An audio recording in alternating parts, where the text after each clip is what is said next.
I recently found a hidden room in my new house while looking for a misplaced item. As I was clearing out some stuff from the garage, I realized that something was off.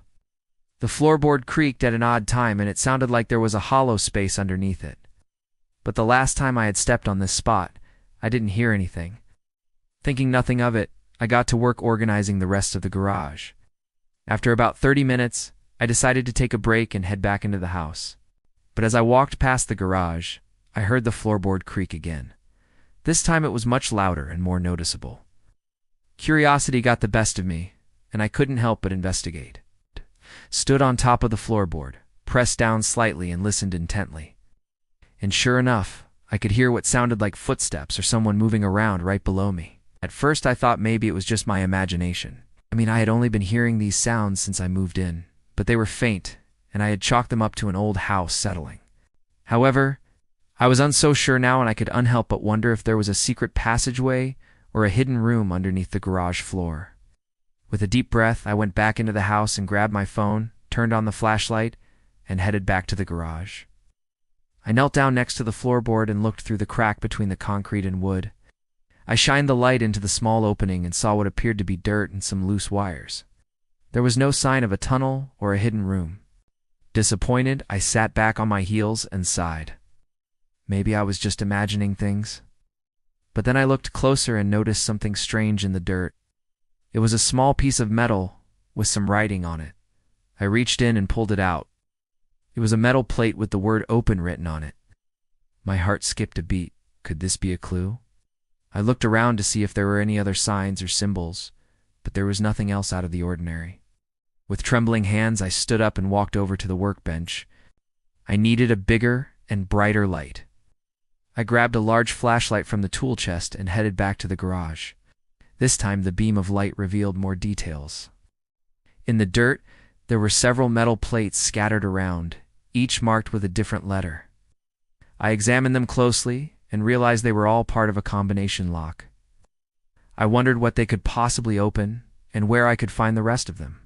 As I looked around, I noticed something else.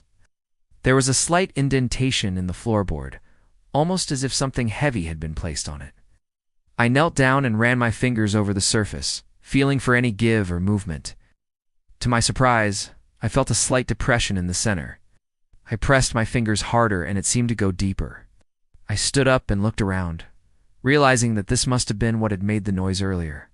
It was a trapdoor. But why would there be a trapdoor in the floor of my garage? And what did these metal plates have to do with it?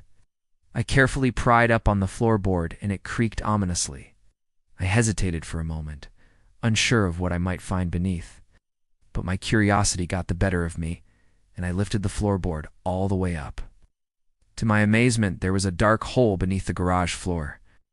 I peered into the darkness and saw what looked like a staircase leading down into the unknown. With a mix of excitement and trepidation, I grabbed my flashlight and began to descend the stairs. Each step was creaky, and I could hear my own heartbeat echoing in my ears. As I reached the bottom of the stairs, I found myself in a small, dark room. The air was stale and musty, and I could feel the temperature drop significantly. I turned on my flashlight and began to explore. The room was empty, except for a wooden chest in the corner. I walked over to it and examined it closely. There were no handles or locks, just a simple wooden surface. I ran my fingers over the texture, trying to find some sort of mechanism or latch. Suddenly, I felt a slight depression in the wood. I pressed on it, and the entire front of the chest swung open, revealing a collection of old books, documents, and photographs. I carefully removed the items one by one, examining them closely. The books were filled with handwritten notes and sketches, and the documents contained cryptic messages and symbols. The photographs showed a group of people dressed in strange clothing, and there was even a faded map that depicted the layout of the room I was currently in. As I continued to explore the chest, I came across a small wooden box. It was intricately carved with symbols and designs that I couldn't quite decipher. I opened the box and found a leather-bound journal, flipped through the pages, and saw that it was filled with entries written in a language that I didn't recognize. There were also several small objects, including a key, a compass, and a strange amulet.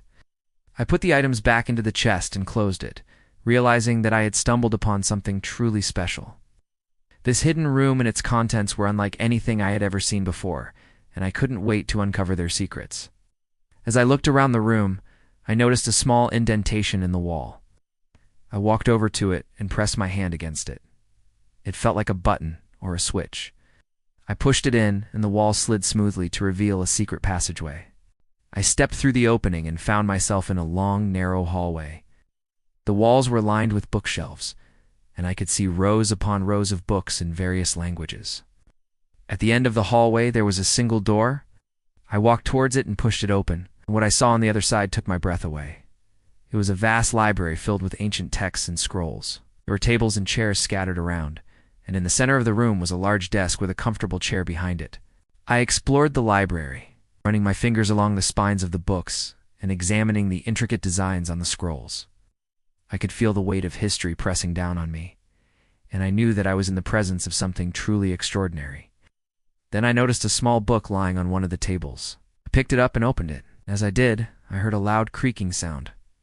I looked around to see if anyone was there, but I was alone. I turned back to the book and realized that the pages were blank. Disappointed, I was about to close it when I noticed something strange. The pages weren't actually blank. They were filled with tiny symbols and markings that were almost impossible to see. I leaned closer and saw that they formed a spiral pattern that led to the center of the page. I traced the spiral with my finger and felt a sudden jolt. The bookshelf behind me creaked ominously, and I turned to see what was happening. One of the books had fallen to the ground, revealing a small hole in the wall behind it. I walked over and examined it closely, and I realized that it was a false wall. I pushed on it, and it swung open, revealing a dark passageway. I hesitated for a moment, not sure if I wanted to find out what lay on the other side. But my curiosity got the best of me, and I stepped through the opening. I found myself in a small, dimly lit room. In the center of the room was a large crystal sphere, and as I approached it, I saw that it was surrounded by strange symbols and markings. I reached out and touched the sphere, and suddenly the room filled with bright light. I shielded my eyes and looked around to see what had happened. The room was gone, and I was now standing in a vast, open space. There were no walls or ceilings, and I could see stars twinkling above me. I realized that I had stumbled upon something truly magical. This hidden room and its secrets had been waiting for me for centuries, and I was the only one who had discovered them. I explored the area, marveling at the beauty of the crystal sphere and the endless possibilities it offered. I could feel the power of the ancient magic all around me, and I knew that I had found something truly special. As I continued to explore the area, I came across a small opening in the distance. I walked towards it and found myself entering a new and exciting adventure.